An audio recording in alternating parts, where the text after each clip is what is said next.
家好。對於當局咧正考慮推行籃球博彩合法化，多個團體咧就此咧都有不同嘅意見。過去足球博彩嘅合法化，明顯年輕人咧因為賭博求助嘅數字其實已經有上升嘅趨勢。咁究竟賭波對年輕人有咩影響？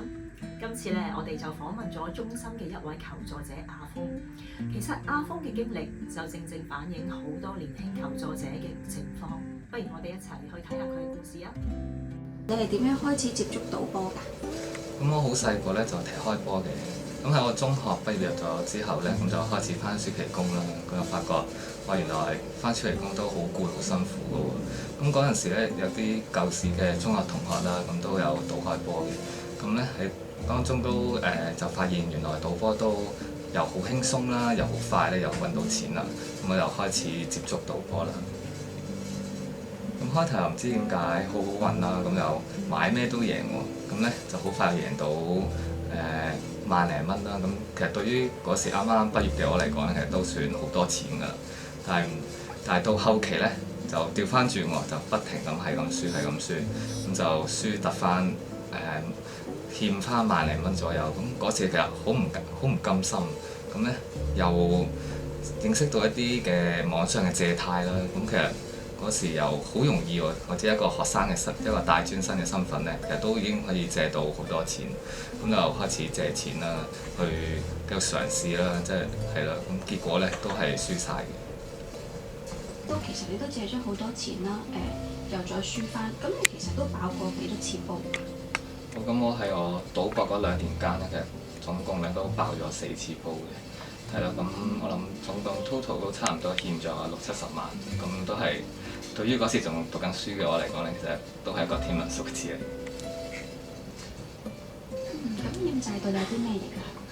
咁欠債都對我好多影響嘅。咁首先一定係金錢上面嘅負擔啦。咁我當中就又要返學啦，咁又要去打返唔同嘅 part time 啦，去償還當中嘅債項啦。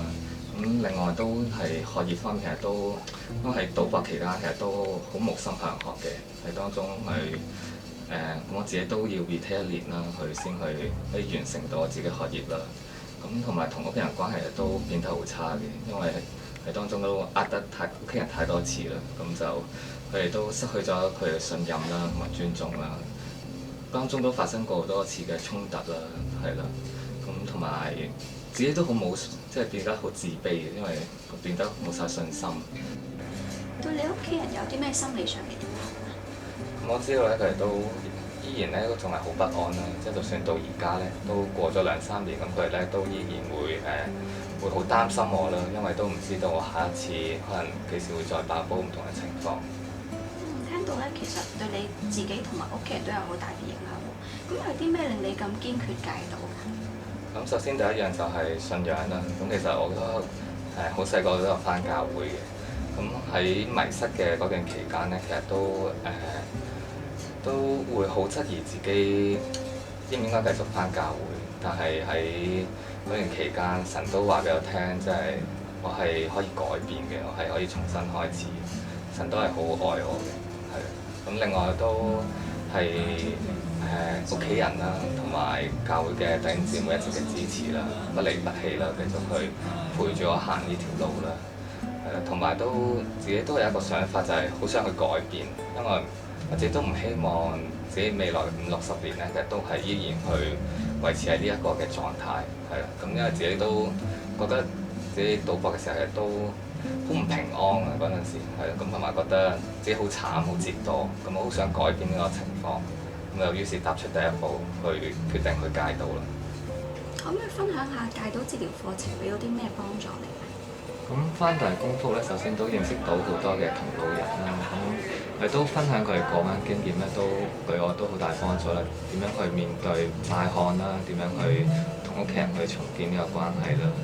另外都俾我認清到自己其實真正係需要啲咩咧，係咩係先係最重要嘅咧？就發現其實有好多嘢咧，其實都係比錢更加重要。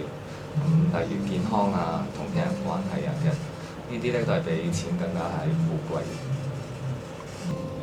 社會將來或者會將籃球博彩列入賭博投注項目，如果真係實行嘅話，你覺得對年青人會有啲咩影響？